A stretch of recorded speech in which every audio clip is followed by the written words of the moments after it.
So be ready to experience the movie, जो कि मेरा एक लौता सहारा इस कष्टों के देवता वैलेंटाइन वीक को सहने का। क्योंकि वैसे तो मैं पहले के सारे वैलेंटाइन काफी बिजी रहता था अपनी तन्हाई के साथ रोने में, क्योंकि ये साले मीमर्स फरवरी आते ही मीम्स के नाम पे इमोशनल डैमेज फेंक के मारना शुरू हो जाते थे। लेकिन इस साल मैंने सोचा है कि क्यों ना इस मूवी के सहारे अपनी तन्हाई पे चीट किया जाए, क्योंकि शायद इसी बहाने मेरी तन्हाई मुझे छोड़ के तो चली जाएगी। और इसी $1 बिलियन आइडिया के साथ let's start. So the movie is all about लाल चंदन की तस्करी, जो कि चेन्नई से स्मगल करके जापान पहुंचाई जाती है, क्योंकि वहाँ के ट्रेडिशन में पति अपने पत्नी को इस लकड़ी से बने एक सितार टाइप का इंस्ट्रूमेंट गिफ्ट करता है, ताकि उसकी पत्नी के पास भी तो कुछ हो बजाने के लिए। और इस लाल चंदन की तस्करी करने की पूरी जिम्मेदारी पुष्पा के कंधे में है। तो नाम इट पुष्पा, जिसके भाई ने बचपन में से इतना खतरनाक इमोशनल डैमेज फेंक के मारा था कि बेचारे का कंधा आज तक उठा ही है। और उस दिन से पुष्पा अपने खड़े कंधे और बॉडी के सेंटर ऑफ मास को बैलेंस करने के लिए पैर पे पैर रख के बैठने लगा। और देखते ही देखते हमारा पुष्पा बन गया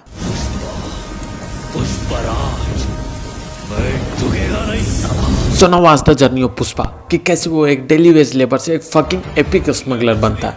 वो भी इतना एपिक स्मगलर बनता है जिसे देख के पुलिस भी कहने पे मजबूर हो जाती है कि बेंचो प्लेन रोड में बिना स्लाइड के इसने ट्रक कैसे उड़ा दिया। इतना एपिक स्मगलर बनता है कि सिर्फ इसको खौफ से गाड़ी रुकने के बाद भी बंदे हिलते रहते हैं। इतना एपिक स्मगलर बनता है कि इसने अभी अभी कोंडा रेड्डी को कहा था कि ये अपने पंटर लोग क्या करते हैं, माल के ऊपर ऐसा इधर उधर आलू टमाटर छोड़ देते, एक टमाटर सरका की माल सामने, और कुछ देर बाद खुद लकड़ियों पे टमाटर छिड़क के जा रहे हैं। और इस जर्नी के दौरान Pushpa met so many people and learn so many things from them. जैसे कि केशव से इसने सीखा कि he is the best, Jolly Reddy से इसने सीखा कि he is the best, Jagga Reddy से इसने सीखा कि he is the best, Konda Reddy से इसने सीखा कि he is the best, and lastly Mangal Seenu से इसने सीखा कि ही इज द बेस्ट। तो जी हाँ, he doesn't need to learn anything, he is the best, he is the perfect। You know why?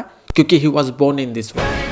और इसी एरन येगर एनर्जी के साथ यह तस्करी करता रहा और पुलिस को इसके खिलाफ एक सबूत तक नहीं मिला। पता है क्यों? क्योंकि बाकी मूवीज में तो पुलिस बस नाम की अंधी होती है, लेकिन इस मूवी में वो सचमुच में अंधी है, जिन्हें की बस इनके सर के ऊपर बंधी हुई लकड़ियां नहीं दिख रही है। और चलो मान लिया कि इन सभी का ध्यान ऊपर नहीं गया, या ये लकड़ियां अच्छी तरह से पत्तों से कवर्ड है, या फिर ये लकड़ियां इन सभी के लिए नेल कटर की तरह है, जो कि आंखों के सामने रहने के बाद भी नजर नहीं आ रहा। पर इतने सारे लोगों में से किसी एक को भी जमीन से जुड़ा हुआ कटे हुए पेड़ का वो हिस्सा तक नहीं मिला। समझा क्या? और बस इतना ही नहीं, ये लोग इतने अंधे हैं कि यहाँ पे इतने लोगों में से किसी एक को भी नदी में बहते हुए इतने लकड़ियों में से एक भी लकड़ी नहीं दिखा, जबकि ये नदी से दो पार हुए।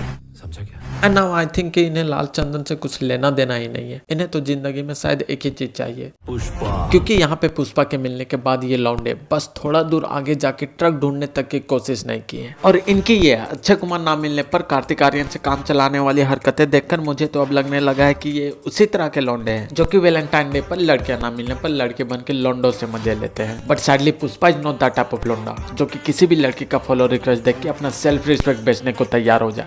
He is that type of लौंडा जो कि एक स्पेसिफिक लड़की के लिए अपना सेल्फ रिस्पेक्ट बेचने को तैयार हो जाए, क्योंकि लेट्स बी ऑनेस्ट, इस दुनिया में एक भी ऐसा लौंडा नहीं है जो कि लड़की के लिए अपना सेल्फ रिस्पेक्ट बेचा ना हो। अबे ऐसी बातों में तो झुकना चाहिए। इसी बात पे लेट्स मीट द गर्ल, जिसके लिए पुष्पा भाई अपना सेल्फ रिस्पेक्ट बेच के खड़े। द गर्ल जिसे देख के पुष्पा भाई को पहली बार लगा कि she is the best. And as being a desi लौंडा अपने पुष्पा भाई दिन रात सुबह शाम इसके पीछे लग गए, इस उम्मीद में कि बस एक बार वो अपनी निगाहें इस मुरझाए हुए चेहरे पे डाल के इसे खिला दे। लेकिन शी इज बी लाइक, मैं इस पे क्यों ध्यान दूं, मैं तो इसकी क्रश ना हूं। और ऐसे सिचुएशन में as usual best friend came to rescue और आके अपने भाई का सेटिंग करवाता है। एंड नाउ वॉच कि कैसे सेटिंग होते ही हमारे पुष्पा भाई झुकेगा ना इस साला से तेरी झुकी नजर बन गया, यानी कि से बन गए, यानी कि लॉर्ड इमरान बन गए, क्योंकि ऐसे गुस्सा होके अपनी बात मनवाना। नहीं अभी मेरे को गुस्सा आ गया, अभी नहीं रखने का।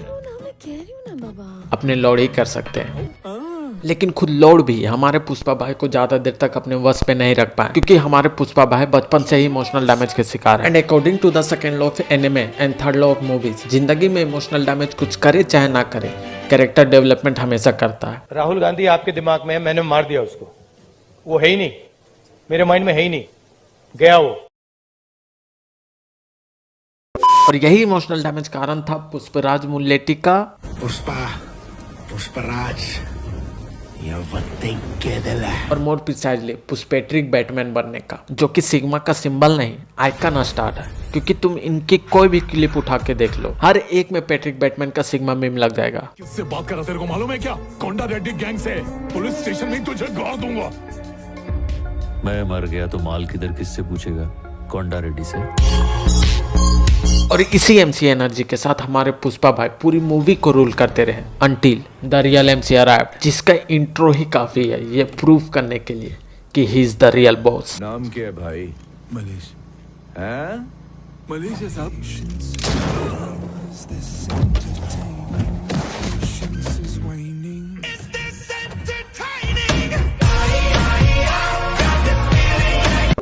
एंड दैट सीन ब्रो कुछ मिसिंग है। सर की कमी थी। I literally can't wait for the second part. और जाते जाते एक फन फैक्ट बताऊं, इसका सेकंड पार्ट इसी साल आने वाला है। जी हाँ, इसका सेकंड पार्ट इसी साल आने वाला है। तो इसी बात पे boys and girls, welcome to team anti social. My name is Lokesh Seli Rama aka loser and you are watching 15 facts you did know about Pushpa. Starting with fact number 1, जिसे सुन के तुम्हारे होश उड़ जाएंगे और तुम्हें अपने कानों पे विश्वास नहीं रहेगा। सो द फैक्ट इज, ये मूवी साउथ इंडियन है। जी हाँ, ये मूवी बॉलीवुड मूवी नहीं है। एंड नाउ फैक्ट नंबर 2, इस मूवी के लिए पहले टाइगर श्रॉफ को अप्रोच किया गया था। और विद्या कसम मैं झूठ नहीं बोल रहा हूँ, क्योंकि अगर मैं झूठ बोल रहा हूँ तो मेरी सारी विद्या चली जाएगी। तो इसी बात पे फैक्ट नंबर 6, टाइगर श्रॉफ का इस मूवी को रिजेक्ट करने का रीजन था कि वो एक ही तरह के रोल कर करके थक गया था और उसे अब कुछ नया ट्राई करना था। अब उसे अपनी अगली मूवी में एक सिंपल आदमी बनना था जो कि सीक्रेटली एक उछलता कूदता बैडाइस बंदा हो। नाउ फैक्ट नंबर 4, अगर अफवाहों की मानो तो टाइगर श्रॉफ ने इस मूवी को रिजेक्ट नहीं किया था, बल्कि मूवी ने टाइगर श्रॉफ को रिजेक्ट किया था, क्योंकि मूवी करने के लिए उसके पास वो सबसे इम्पोर्टेंट चीज नहीं थी, घनी दाढ़ी।